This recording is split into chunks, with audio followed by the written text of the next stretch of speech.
From Russia with love, I fly to you, much wiser since my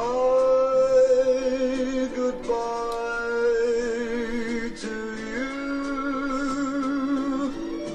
I've traveled the world to learn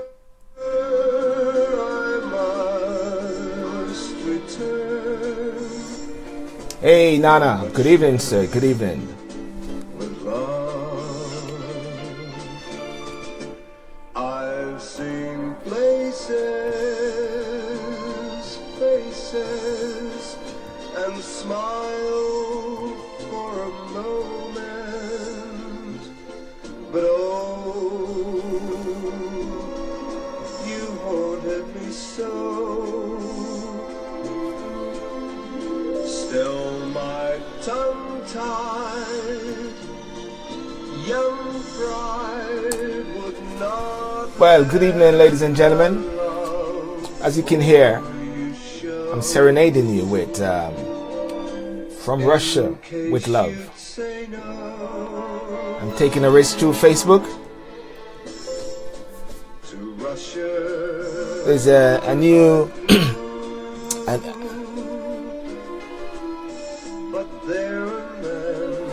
Hey, Golden Anna, Tracy Jordan.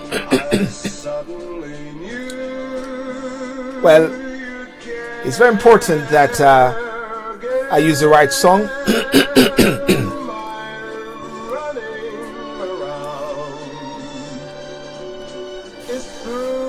See, there's so much different things happening in regards to the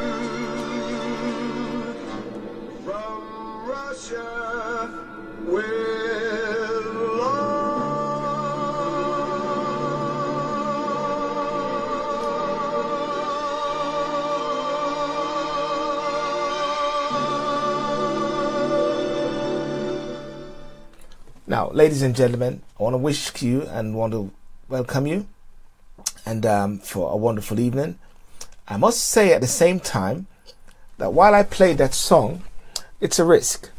Because Facebook later is going to come to me and say, do I have the rights for this song? And I'm going to say to them that yes, Putin gave me the right to this song, actually. Putin gave me the right to the song. And and if they say anything else, I'll say that I do not have the rights to this song. Putin has the right to the song. From Russia with Love. And the reason why I want to bring up this topic today, and very key topic, because it is something, and it's a news which has completely take full control of the media, or not to take full control of the media, but the media has been talking about this recent poisoning by nerve gas of this former spy or double agent and his wife, and his daughter, my apologies, and his daughter. And it is taking a different turn, and it is each day it is happening different turn. The Cobra, the high level of discussions with the government has been taking place. The daughter is actually at this present moment very stable. The father is still struggling. There have been over 240 witnesses and over 200 or so, I believe, military personnel who are now involved in this Russian spy issue, this Russian espionage, this whole thing. And I call it Russian, not saying that I am actually agreeing with the government that it is a Russian act or a Russian act upon British soil. It could be anything, ladies and gentlemen. It could be anything. And I kid you not, with the whole thing of jurisprudence and the whole thing of the due process of law in the UK, one would expect everyone to be deemed to be innocent until proven guilty. However, that is the stage which I'm setting in the whole scheme of things. I love to hear your views. I love to hear your comments. I love to hear your discussion. All you got to do is type, and please share this video. Another thing also which is happening is you've got teachers are going to should drop pointless tasks. And also the other thing is, one of the things about is there's a police warning after biggest darknet UK drug bust in the UK and everything. But all of that completely dwarf the whole thing of this particular espionage, completely dwarf the whole process, completely dwarf it to the extent that not even Donald Trump and the whole meeting with Kim Jong-un in North Korea is actually taking the stage. Brexit as being pushed to one side. That some people are actually saying, is this some distraction? Is this a moment whereby you're going to have some time to bury some news, time for certain things to happen while this possible distraction may be taking place? And as we say, it is from Russia with love, and I will have a special guest today, and Mr. Courtney Hopkins, and he's going to come on at some point later. Well, ladies and gentlemen, from Russia with love for you. Russia with love, I fly to you, much wiser since my goodbye to you. I've traveled the world to learn I must return from Russia with love. I've seen places, faces, and smiled for a moment. But Hey, Courtney, I'm going to bring you on very shortly. me so. Still my tongue tied, young pride would not. I'm going to bring on Mr. Courtney Hamilton, who is a writer, photographer, is a commentator, currently writes for the online journal Spike Online on issues such as cultural appropriation, education, racism, and anti-racism. And Courtney, I want to bring you on, but I think something is not happening there where you are. I think you may need to actually log out and log back in, as somehow I'm not actually seeing the icon where I can actually bring you on. So if you can hear me, it would be good if you can actually log out and log back in, ladies and gentlemen. Courtney Hamilton, if you can log back out and log back in, then I can see you definitely. Okay. So my topic today is from Russia with love, with espionage, or it's a conspiracy, and I don't know what you think, and I don't know if you are thinking about this actually, And if I give a little update as to where we're at with this whole thing is Amber Rudd. She has met the police today, and who is now looking at more than 200 pieces of evidence. Investigations into the attempted murder of Sergei Skripal and his daughter Yulia is now in its 6th day. Meanwhile, Detective Sergeant Nick Bailey, who fell ill, that is a policeman who was there, in attending the pair, has denied he is a hero. Courtney Hamilton? Okay. Let me see if I can see you. Courtney Hamilton. Okay, Courtney, it is saying that I can't actually invite you on for some reason. Let me see if I can do that now. I'm trying to get on Mr. Courtney Hamilton. We're going to have a discussion on this matter.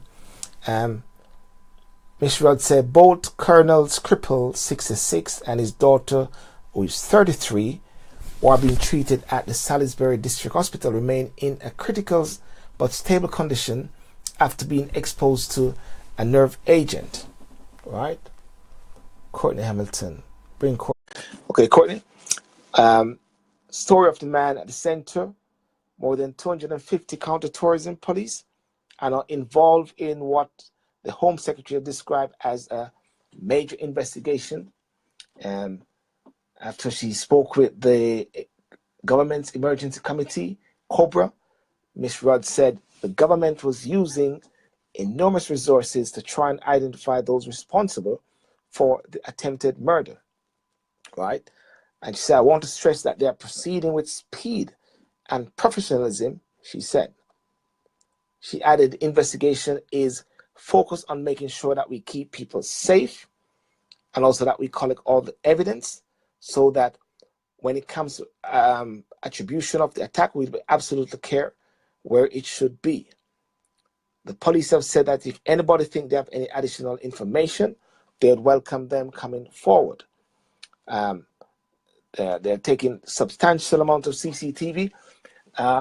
Kevin, while I'm talking to people, if you can make sure your phone is on what should I say, landscape, I'll send you an invite and let us see if we can get you on. Russia, this is what Russia said. Russia has denied any involvement. Good man.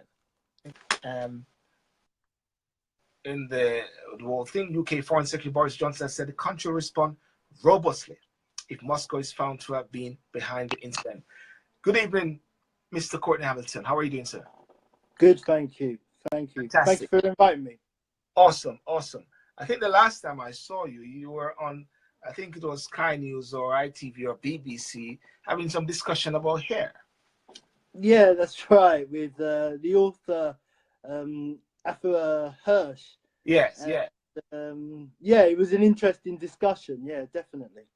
I could not take part in that discussion, as you can realize, because I do not have any hair. Well, it was. Yeah, I did notice that. But yeah, it was an interesting discussion because it seems funny now, you know, in the year 2018, you know, I'm being called on to a news program to, you know, talk about such grand, important issues like hair, you know. So I do think, you know, some people just need to take a little step back and relax about these sort of things, really. And look at the I know people get very angry, you know, when you know, when you say things like, "Oh, sit down, calm down, relax. It's just hair." But really, you know, it's okay for white people to have dreadlocks. Basically, it's not a major problem. Well, I tell you this.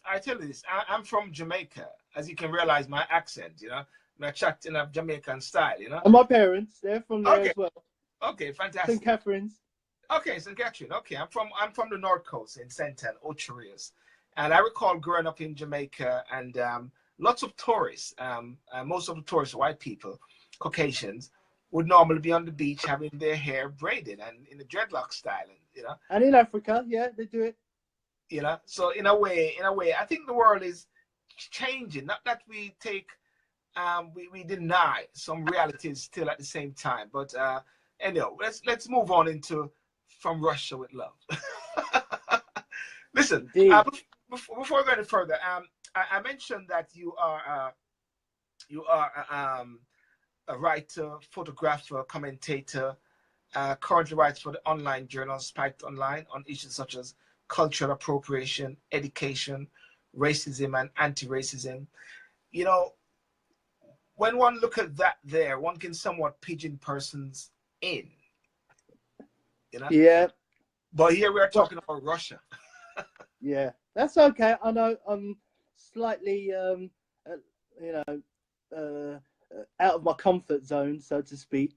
But I'm quite happy to, you know, sort of chip my 2 pennies worth on the current, I just call it a bit of a mad current obsession that, you know, sort of especially Britain has with Russia and Putin. Putin you know, bashing Putin over the head is a bit of a sport these days, you know. So for me, I think especially with the latest news of the spies that are running around, kind of being, you know, sort of poisoned, you know. But the first thing, you know, that we hear is that, you know, who's to blame? You know, of course, Putin. It's Russia. Russia's to blame for everything. You know, literally, they're to blame for Brexit. They're to blame for, you know, Trump. They blame anything that happens that goes bad in Britain. Apparently, it's the Russians. So you know, I'm thinking, you know, there's something quite unhealthy about this obsession our country has, especially Britain, Europe, and America, with blaming everything and just basically saying, you know, if something happens, who done it? The Russians. I think there's something very unhealthy about that state of affairs, you know, especially when you consider what's happening in our country at the moment now, you know, especially we've got the Brexit negotiations that are pretty much number one issue for this country at the moment now. And the focus at the moment for a lot of the media seems to be what's going on with this spy, this double agent. Is it, you know, it must be the Russians, you know. So I think maybe this might be a bit of a godsend for the government. It's all the eyes have been taken off what the government is doing. Yeah, that's right.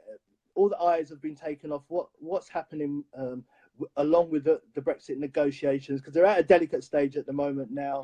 You know, do we want a Norway option? What's going to happen with Northern Ireland? You know, they haven't even started about Gibraltar yet, you know, which is basically another a Northern Ireland kind of situation. Then you got this Me Too campaign, which is kind of like, you know, it's shrinking the government. You know, you've got ministers, you know, resigning because they touched somebody's knee and all this kind of thing. And it's shrinking the government's majority at the moment now. So if you ask me, you know, we really need to kind of put the debates about Russia where it belongs, which is kind of like, you know, sort of down there really on the list of really important things that we should be discussing. But Courtney, we cannot deny the fact, though, that a Russian spy and his daughter are presently on their deathbed. We cannot deny that previously, a few years ago, the name slipped me, of another spy who actually was murdered. The blame has been put on Russia. Nothing has been conclusive. And it would be unfortunate if a state-led order has been made from Russia, the Kremlin's, on another state like the UK. That is still a dangerous thing, isn't it? It is, but there's no evidence at the moment. You know, they're scrambling around, you know, looking for evidence at the moment now, but still everyone's going to blame Russia anyway, you know, whether there's evidence or not. So that's why I think, you know, which I think it was Nicholas Alexandra Rodchenko. I don't know. I can't remember the guy's name. The last one, the one before, you know, who died sadly in his hospital bed. I think basically we are having you know, a very kind of a really unhealthy attitude at the moment, with this kind of myopic kind of way of looking at Russia as a nation that only does bad things. Yes, it does bad things, and that's all it ever does, basically. And I think that's really an unhelpful and unhealthy obsession that this country has. You know, I hear what you're saying about the guy that's currently, you know, fighting, and his daughter fighting for their life, and a policeman, I hear that, are fighting for their life. But let's wait for the investigation. Let's wait for the evidence.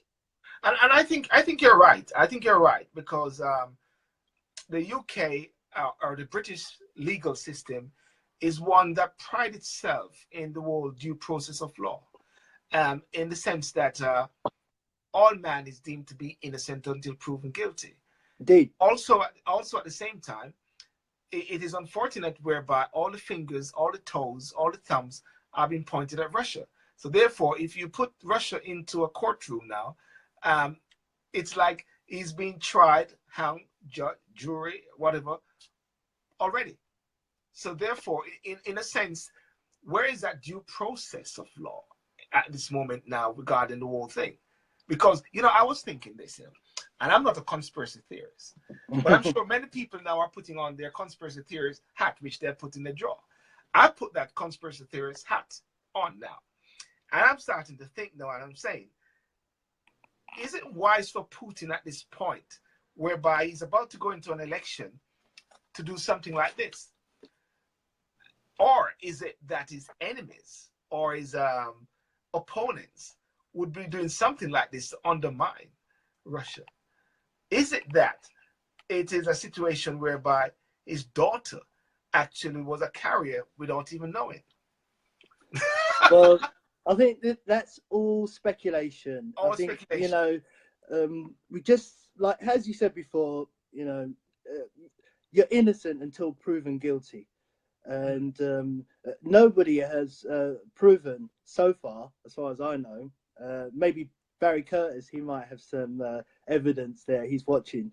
Hi there, Barry. Thanks for watching. But nobody has any evidence of what's going on. And I think, especially now we've come to the end of the Cold War, I think maybe it might be time for our maybe it might be time for our society to start thinking, do we need all these spies running around, causing all this espionage against people that are actually nations that are actually our allies? If it wasn't for kind of Russia, we'd still have sort of ISIS people running around in Raqqa and places like Syria. Yes. I just think we need to really kind of focus much more on the much more important projects that our society are facing at the moment, and that is Brexit at the moment. That's it's the key one. I don't want to go away from the problem of this spy in the hospital bed, but I do think that we should wait until the investigation has finished, and then maybe we can talk about it. But at the moment now, we just seem to be hearing all this week. I've heard a lot of sort of hysterical noise basically coming out from many commentators about Russia. And as far as I'm concerned, the whole news this week has basically been, it's Russia what done it. That has been the way that this whole episode to do with this spy that's in hospital has been presented. I think that's kind of delusional, really. If you're going to actually, have a debate along those lines, it really is a delusional way to kind of look at these things. Well, one of the things that Russia is actually saying, and saying it's increasing, look as if the intelligence agencies are happy with implausible denial. Even it seems obvious they are behind an act. Russia is simply saying, prove it. Indeed. What is happening? What is happening now is the muddying of the water. What we're seeing with misinformation all over, and when I think about the media, Courtney, I think about the media this now, where the media sets its frame, and whereby we are hoodwinked. I said the other day, we are like hoodwinked and pulled in to something, whereby, in a way, you think at the same time that there's something else which is happening, and this is like a smoke screen or like a screensaver.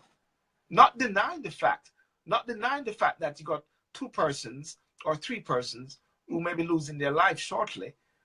But that would be deemed to be like what do you call when you have in the casualties? You call this when you have war. Collateral damage. Collateral damage, exactly, Tony. Well, I think it's not so much collateral damage as it's a bit of a godsend, I think, to the current government that we have at the moment now, because the focus all this week has not been on Theresa May, you know, except for Theresa May actually going to see and speaking with the Saudi government this week. It's the only time I've ever heard her name mentioned this week. So, in fact, it's not so much collateral damage as it's more actually a bit of a godsend for a government that's really been strung out in the last few weeks. You know, we really should be focusing much more than we are doing at the moment on the Brexit negotiations and where they're going to get us, because at the moment they're very critical. They're far more important than, you know, sort of bashing Putin and playing this you know, blame everything on Russia game, which we seem to be playing all this week, all across the media, without any evidence at the moment. And as well, the spotlight is slightly taken away even from America with the big thing which is happening with Donald Trump meeting Kim Jong-un at the same time. Well, you know, what can you say?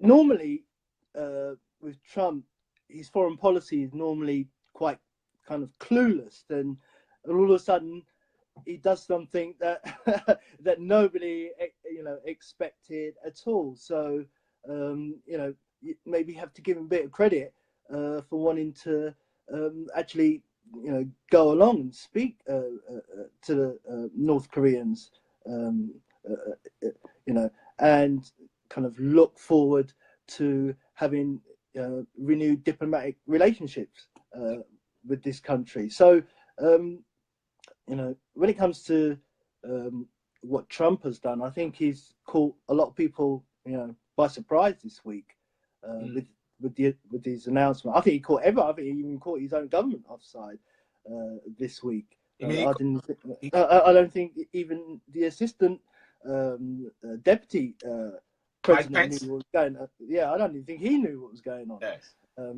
When it comes to these new kind of diplomatic relationships that happening behind his back. Yes.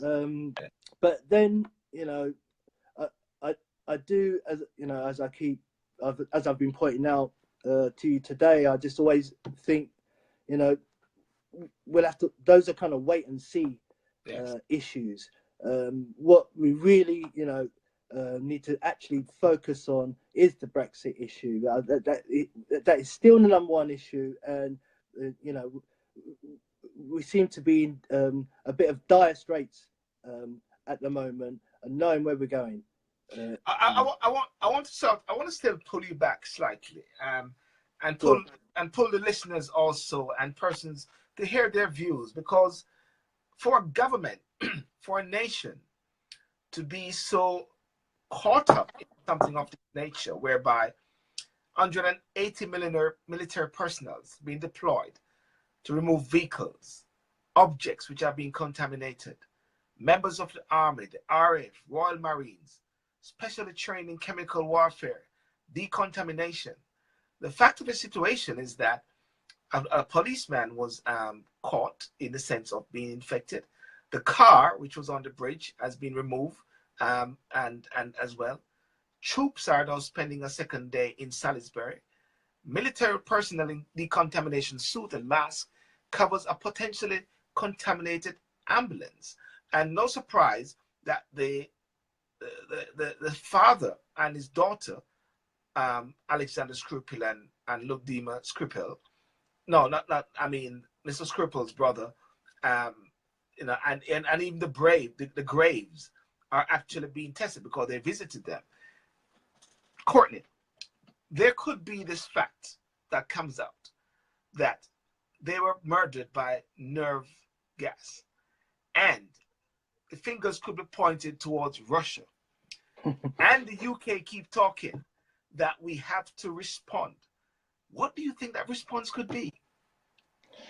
Well, I think by the government kind of talking in this kind of language, you know, sort of being a bit kind of gung ho, Yes. in and bullish in their language, it's just not helpful. Yeah. Before, you know, sort of finding out what the real evidence is.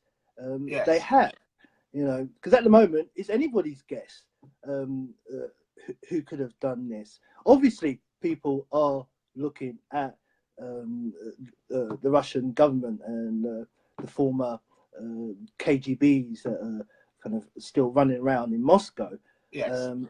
It does seem an obvious thing to do it, but you know, as you said at the beginning of your introduction, Russia is innocent until proven guilty. Yeah. You know, people could go around and you know, sort of make accusations if they like, but we still, as you said before, you know, we do like to adhere to, you know, sort of what we understand to be justice, and justice would mean that anyone that's you know, sort of in that court needs to be proven to be guilty before we turn around and say what we can and what we shouldn't do with these people or this nation. So, you know, I just think a lot of the speculation that we're hearing at the moment is just so unhelpful, and it's bordering on a kind of pathological obsession with Russia, and I just think it's really, really unhelpful, and it's a major distraction at the moment from away from the issues that we should be talking about at the moment now. You know, in fact, I think this country actually should be, you know, sort of constructing a much more kind of positive relationship with Russia, Yes. than it is. You know, because we're talking about, you know, a country that does at least have elections. You know, as far as we know, they are, you know, they're fiercely fought, but they are free elections in that society, unless somebody else, you know, wants to as evidence that they don't have free elections there. Well, these are good features of Russian society, and I think there's something that British society can actually work with. I think in terms of working with a society, I think we're better off working with Russians than we are working with the Saudis, for example. Yes. Well, you know, we're doing deals with the Saudis, but we've got sanctions against the Russians. And so, okay, yeah, I see where you're coming from, the double standard and the somewhat hypocrisy of the whole thing. Indeed. You know, ladies and gentlemen, I want to thank you for joining. I'm with Mr. Courtney Hamilton, writer, photographer, and commentator, who writes for the online journal Spike Online on issues such as cultural appropriation, education, racism, and anti-racism. And of course, we're talking on From Russia with Love. And is it espionage or is it conspiracy? Is Russia to be blamed, or is someone else for the attempted murder of the spy and his daughter? And of course, you know, I hope that Facebook later, when I come off this, they will say, hey, SYLBOURNE, thank you for using that song. And we won't penalize you for using that song. I've told them already, Courtney, that it is Russia who gave me permission to use that song from the James Bond movie, you know. I want to go back again to the whole issue of the punishment, because when the last person died, they said there were going to be punishment and some sanctions, and there was a lot of hoo-ha. Boris Johnson was in some inferences about the World Cup, and the World Cup whereby the British team will not go, Prince William might not go.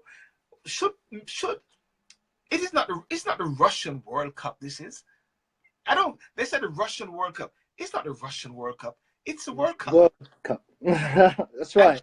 And should sports, I mean, even when Hitler was going on with things, they still had the Olympics. Well, I just think they want to actually, you know, they're talking about punishing the country, and they haven't even proven that it's done anything yet. So, you know, I think, you know, in a way, you know, they're just kind of, you know, leaping the gun a bit, you know, jumping the gun when it comes to Russia. And I think the EU has done enough kind of when it comes to punishing Russia. Anyway, they've done, you know, more than enough. You know, ever since Russia went into the Crimea, ever since the Ukrainian civil war erupted, there's been sanctions on the Russian government. So it's not, you know, what more can you do to Russian society? You know, what, you know, besides going to war with them, you know, and, you know, I just don't think the way that, you know, you know, I do think that's right. I think that they are, you know, in a way being scapegoated. But also, I just think with this thing with the spies, that, you know, we should really be sort of, you know, giving up these spies. You know, why have we even got spies in Russia? You know, why really? What are they doing there? What is it about Russia that we don't know? But Courtney, first of all, Romina Camarata online just said, she said, I think it was someone else. I think the Russians are being used as a scapegoat for covering of the truth.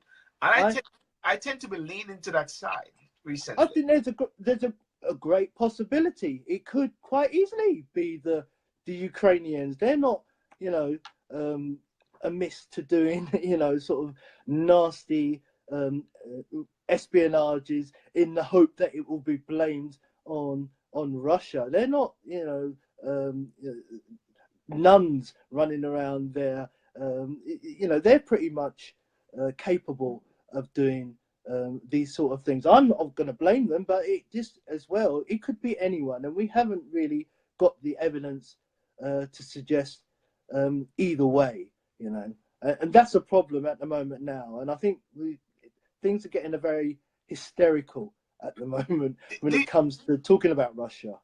Do you remember David Kelly? David Kelly, the name rings bells. That's a gentleman during the WMD and the time when Alistair Campbell was talking about the whole sectioning up of the dossier, and he was found dead. And up to this day now, there's this big conspiracy about David Kelly, and the fact that there's lots of information. You see, I don't believe, Courtney, and this is my conspiracy theorist hat is on now. Please. I believe the Cold War is still going on in a different way. No. In a sort of I think people in a sort of indirect fashion. I think people wish the Cold War was still going on. Yes. You know, there's people out there that, you know, they actually feel comfort, you know, knowing that there's these two kind of forces, and it gives them almost a sense of kind of stability. But it's but you know, it's a false sense of stability, because it really doesn't exist. The Cold War is gone. You know, my maths is not good. What is it? 1991. Nearly 30 years ago. You know, that's how far away we've come with our relations with Russia. I think, in a sense, you're right. There are sections, especially in the American and British establishment, who would probably like it to be an almost Cold War situation. And but again, I just think they're delusional. Basically, they're delusional, because that is just not the way international relations work. You know, for me, the idea, but you're right, a lot of people have been pushing that question, you know, is the Cold War really still going on? But the way, the hysterical way that the Western nations and Western leaders have been reacting to Russia, you would be forgiven for thinking that it was actually kind of still going on. But Yes. but as far as I'm concerned, all this kind of Putin bashing, blaming the Russians on everything and anything, it's just such it's almost infantile approach to international relations that we're seeing at the moment now. And really, I think, you know, we need to start kind of getting back to real politique, you know, talking about the real problems that we have with our society, and actually trying to sort them out. It seems, Courtney, that President Trump seems to be more calming the whole waters now than even Britain, if anything, to a certain extent, you know, regarding Kim Jong-un. What well, expecting this from Britain? Again, we spoke about that earlier, but I do think most of the time, I think Trump can really, you know, be kind of clueless when it comes to how he deals with international relations sometimes. I just think this time, maybe we should give him a bit of credit for wanting to, you know, stretch his hand out and maybe have peaceful relations, because these two countries were, you know, were on the cusp of doing something. We don't know what they were planning on doing, but it didn't look like they were gonna, you know,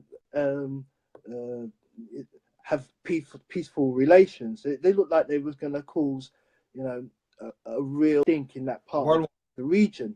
So I do think, yeah, they do. They did look like they were on the verge of that. I didn't want to actually use those words, but they did look like they were on the verge of it. So, yes. Yeah, Trump took people by surprise. And I think maybe, you know, I'm not necessarily a Trump supporter myself, but I do believe that we should give him a bit of credit here. You know, give someone credit where it's due here. That is, you know, prepared to want to see the North Korean leader. I think it's a positive move on his part. Chelsea, which is owned by Roman Abramovich, yes? Yes. And they've been talking a lot about the oligarchs, which is in the UK. They always do. You know, and that everything's UK, their fault as well. Huh? Everything's their fault as well. Exactly. And again, one of the punishment that they are talking about is having a go at these oligarchs to a certain extent. I mean, it's getting ridiculous, Courtney, really.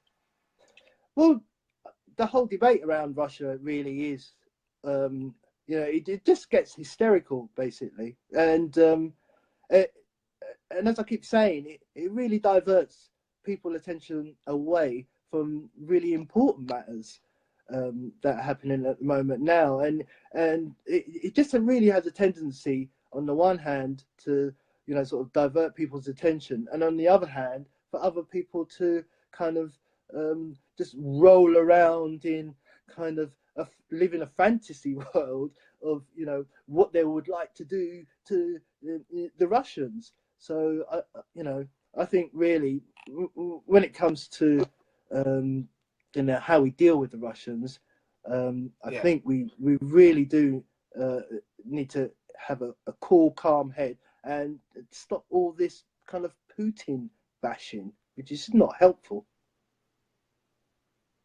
So I think what I'm getting out of this discussion is the whole Putin bashing, the whole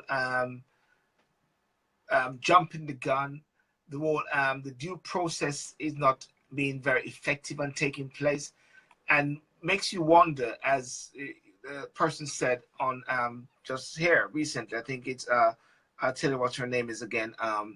Romina, that there are other forces. Something else sinister is happening at the same time. And you're looking for the easy scapegoat, Putin, the big beast. He does get his fair share of bashing. He doesn't even have to do anything, does it? I think, ultimately, even if Russia didn't exist, or even if Putin didn't exist, sometimes you think people would actually make a person like that up, in order for them to bash. Yes. It's like they kind of need someone, to bash. So, hey, Putin's the man. We just go and blame him for everything, literally everything that happens. I think last year when people were blaming the Russians, for Theresa May being elected, I'm sure there's probably a few articles on that. They say that. There probably is.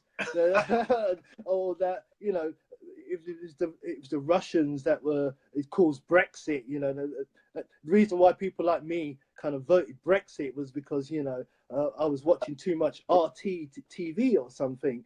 Or, the reason why people voted for Trump is because, they're watching too much RT TV, and basically they're listening to too much Putin. And apparently that was why they voted for Trump. If you kind of, for me, that is just like living in a fantasy world, really. That's not even taking politics seriously, really.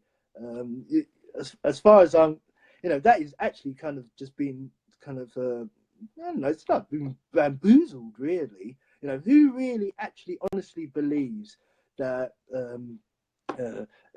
it was the Russians that brought Trump into power, or it was the Russians that organized and basically brought Brexit in?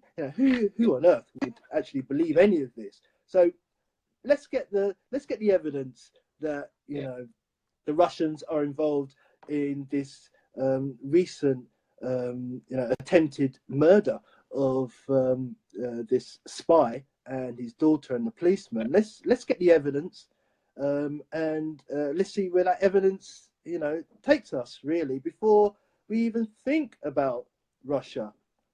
That's what we need. Yeah, well, two things I'll do before we go is the whole thing about Putin and a bit about Russia, and it just slipped me a while ago. But you said earlier that you voted Brexit. Yes, I did. And since once we're on that topic there with Brexit, one would think that it is very important for the UK to try to build relations with those who are not in the EU. And Russia would be, it would be slightly a bit unwise at this moment now, with a major trading bloc as Russia, to be shaking those waters as well, isn't it? Yeah, and I think we don't really want to be we really want to be having good relations with Russia. As you say, in terms of trade, it's not major. It's not as big as China or sort of America, or sort of the emerging powers, economic powers. We need a good trade relationship with Europe after Brexit.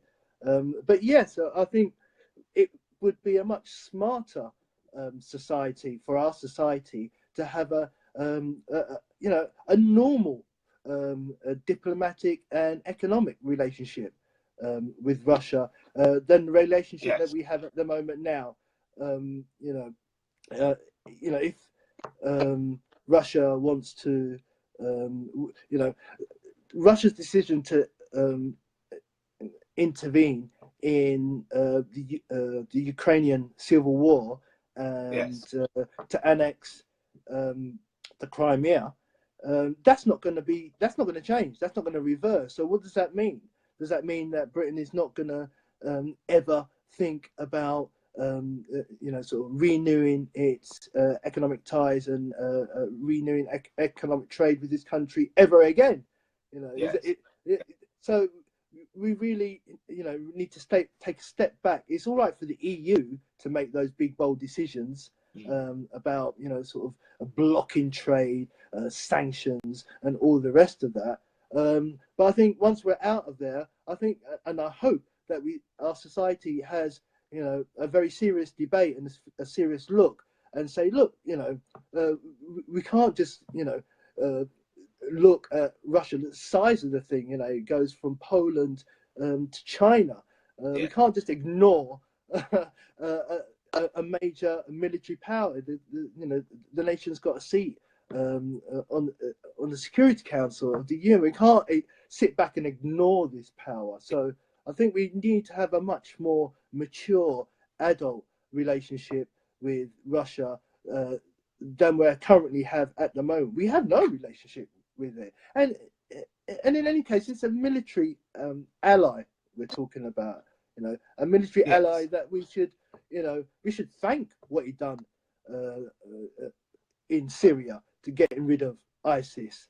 If it wasn't for them and their timely intervention in there, I'm sure ISIS would still be running right now.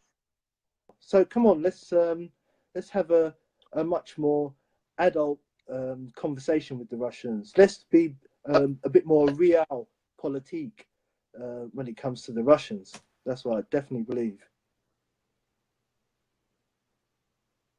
Next question. Yes.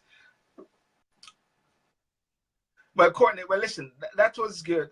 That was good. And I think what we are actually drawing this level of conclusion, not conclusion, thinking, to actually not get bamboozled by the media, but actually to think for ourselves. That's something which I always talk about, and always talk about navigating the maze of the news, because I was listening to Rupert Murdoch and some discussion one time about him trying to acquire all these different networks, and they said they shape opinions. The media shape opinions of persons so much because everything that we're getting is actually getting in from the media. And you can ask yourself this question, Courtney. Unless you live in Salisbury, nearby that place, it may not be true. Nothing may not be true. You know what I'm saying? I know it's sort of a bit OTT what I just said a while ago, but it's showing the power of the media. Well, all we have to do, everything so far is pretty much speculation. As you said before, they've got the army up there. They've got, sort of MI5, MI6 experts up there, checking out the scene, looking for evidence. So let's wait until the evidence emerges and see what that tells us before we can blame anyone. Yes. Okay. For this. So therefore, let's keep a level head at this time. And Courtney, of course, before we go, I've got to just drop this one. Brexit. Okay. I overheard you said you voted Brexit, and I get ripped apart a lot when I said I voted Brexit. And I'm always not defending myself, because I can defend myself anyhow still, but I'm always used to it. But why did you vote Brexit, Courtney, if you don't mind? I mean, you don't have to. Of course not. Well, the main reason I voted Brexit was because I really do not believe in the EU. It's the EU that I do not like as an institution. The way the EU deals with nation states, I just do not like the way they deal with them. I just take, for example, the way they treated Greece. Yes. The way they treated Greece, I just can't believe anyone of any kind of progressive persuasion at all could possibly turn around and say the EU is some sort of progressive institution.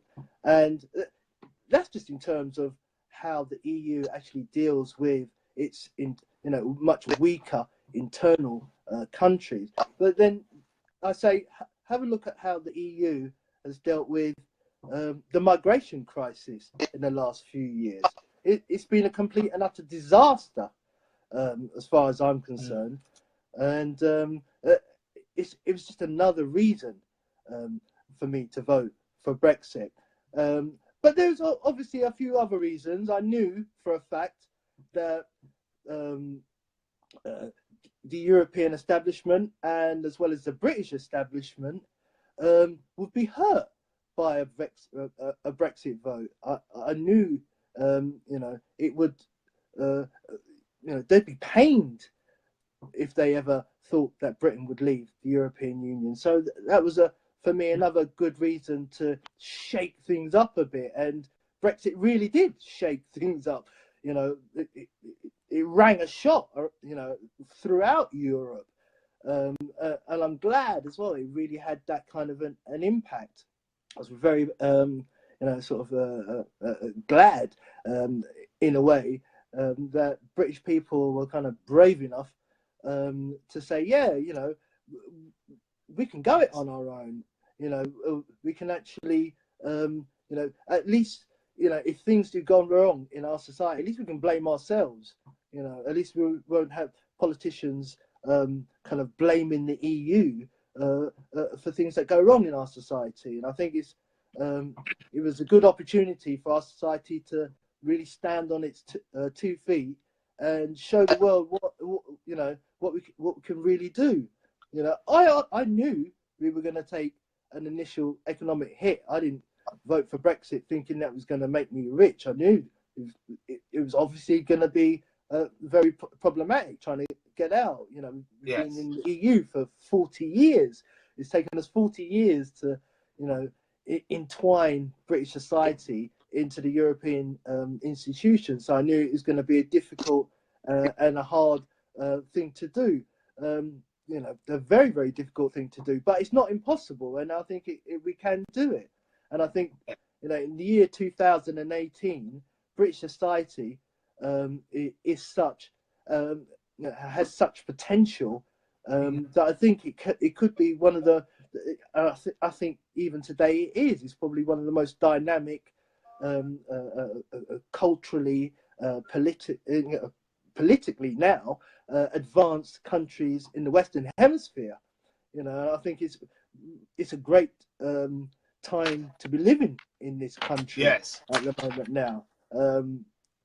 Politics up until year 2016 was so boring, but now in the last 2 years we have had the most exciting political adventure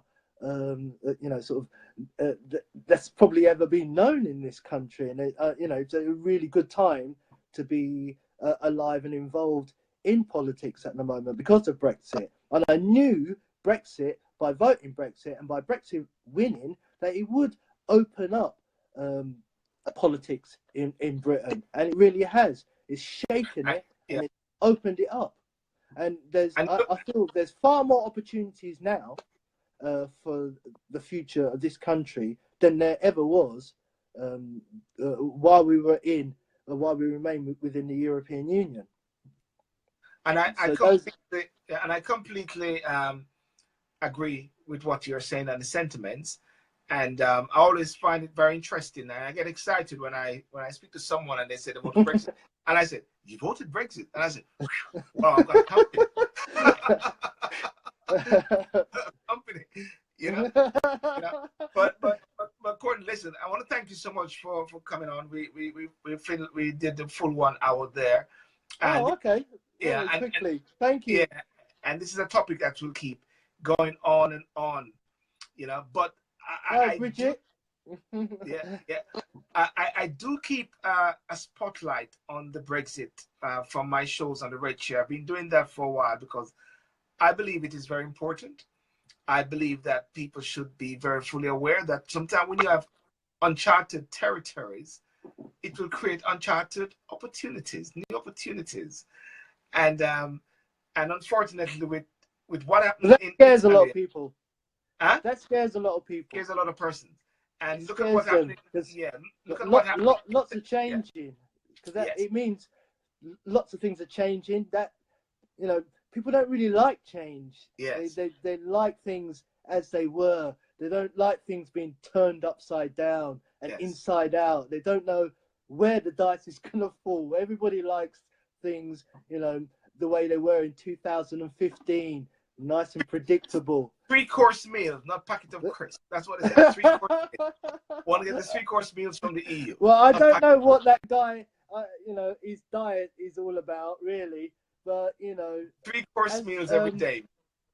Well, as Michael Caine once said, you know, I'd rather be poor, you know, and you know, sort of be independent and you know, be able to forge my own way forward than be a rich man and be dependent on somebody else, you know, for striking out and going forward. You know, give me a poor man who's independent any day. I've got one of your fans who said, Courtney calmly and concisely speaking common sense once again. Thank you very much. I do. But Courtney, on that note, listen, I do thank you for those sort of sharp and analytical review of what is happening there regarding this whole incident. And I'm sure, we hope no one take the view or the impression that we are belittling the present trauma of the father and his daughters. Let's take the word spy out of the equation. The father and his daughter, 2 lives that might be going, but there are bigger implications that could cause further lives if you're not careful. You know, if we go into a spin-off with, yes, it was horrible what happened to that family, and it should never have happened. You know, and we shouldn't forget the policeman as well that was involved, who's I know who's still fighting for their lives. Yeah, it was horrible, and it's a despicable thing to do. Yeah, you're right. We shouldn't forget there's currently some lives on the line at the moment, and I wish them well. You know, I wish they all. I hope they pull through. And you know what, Courtney? At the same time, it is important that that calmness and that concise sense takes place, because it could turn out to be more lives in the event if you have some sort of breakout of any war. You know, we're not expecting something to happen. We're expecting more something with North Korea, but you know, Russia is there like a beast, if anything. And therefore, when you got a beast, something you got to tame the beast. You know. So, anyhow, any last word, Courtney? I would just say, hey, let's stop all this Putin, Russia bashing. Let's wait for the evidence that the army and the military are trying to collate at the moment before you know, everything that we hear is propaganda. So let's wait for the evidence. Let's look at the evidence, see what it tells you. Stop the hysteria and stop the "it was Russia what done it." And you know, let's be calm and cool and collective about this. Yes, and thank you for that. And of course, we're going to, as a matter of fact, let's keep a spotlight on this. We'll come back another time and keep a spotlight on this. And of course, we Courtney, we'll be talking on some other issues in those areas of your discipline, you know, like racism and all those sort of things, which is something which is prevalent within the community, and to give also that common sense and that calmness about it, which is another topic at another time as well. Lovely. I look forward to it. Okay. Thank you. Fantastic. Thank you for inviting me. Yeah. And it's a pleasure, Courtney. And thank you so much. And see you around, sir. Okay. Bye-bye. Thank you. Bye-bye. Ladies and gentlemen, I want to thank Courtney so much for joining on tonight. And I hope that you actually, what should I say, enjoy the discussion. And at the same time, I'd love to hear, to see your views, hear from you as well, what you think about the topic. and it is a very very serious time, I must say. We've got beasts, we've got the UK, we've got North Korea, we've got America there, but it's exciting still at the same time. I believe it's an exciting time for opportunities whereby people somehow can seek solutions. And seeking solutions to make a big difference, I believe it is powerful and it is profound. So I want you to remember to share this video as well. Also to like the SYLBOURNE TV YouTube page, where you can see the red chair. I have a part 2 show coming out. I think it's released tonight, actually, of Miss Celine Jordan, which is very good. Very good. Please watch that YouTube video. I'll post it up as well. Let's hope that I remember, of Celine Jordan on the red chair. The red chair is where I'm in the studio. This is Facebook Live, where I can just go freestyle and just go wild, if anything like that. I like to also hear your views as well as to some of the topics and discussions that you'd like me to talk about. As you can see, I tend to be of a global thinking to a certain extent, where I'll tap into Zimbabwe, South Africa, Jamaica, the Caribbean, Russia, America, and all of those sort of things as much as possible. Religion, racism, everything in a way. So I'm not actually constrained in a particular box, and I'll be very controversial. Not that I want to be controversial, but sometimes your conviction sometimes can offend. But it's not that you're seeking to offend, but based on your own conviction in certain things. And I believe as much as possible that we aim to actually, what should I say, believe strongly in what we believe as much as possible, and have that confidence, ladies and gentlemen. So without further ado, I will let you go, and have a wonderful Sunday evening. And for those mothers, happy Mother's Day tomorrow when it comes.